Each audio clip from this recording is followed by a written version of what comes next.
The CIA's MK Ultra experiments.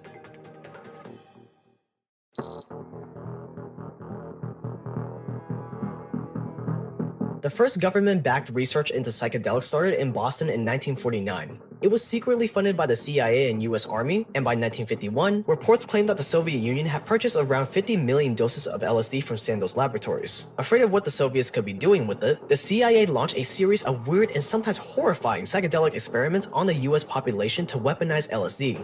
Tests were done to see if LSD could work as a truth serum, experiments were conducted to determine if it can make Soviet spies defect, or if spraying LSD on enemy troops could work as a weapon of mass distraction. LSD was even given without consent to mental patients, prisoners, workers of the world's oldest profession, and drug addicts. Quote, people who could not fight back, end quote, as one agency officer put it, so they could study its effects. In many cases, LSD was given to people without them knowing. The CIA even set up brothel experiments, where they would give men who went to the brothel LSD without their knowledge, so they could blackmail them into not speaking out about it if they found out, aka Operation Midnight Climax. The government took it so far as to use LSD to torture people for information, threatening them that their trip would continue forever if they didn't share their secrets. People died and were seriously debilitated in this line of research, and a substance that has been shown so much promise had been turned into a weapon against the same people it was supposed to help.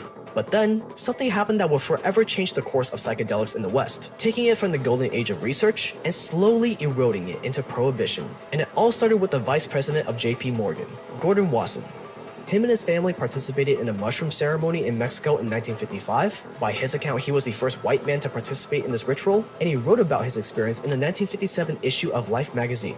The article went viral and was the catalyst that brought LSD and psychedelics into the public spotlight. From the moment that article went live, it will mark the beginning of the death of psychedelics from a miracle cure to the #1 threat to society just 10 years later. What happened between 1957 and 1968 that caused opinions on psychedelics to change so dramatically?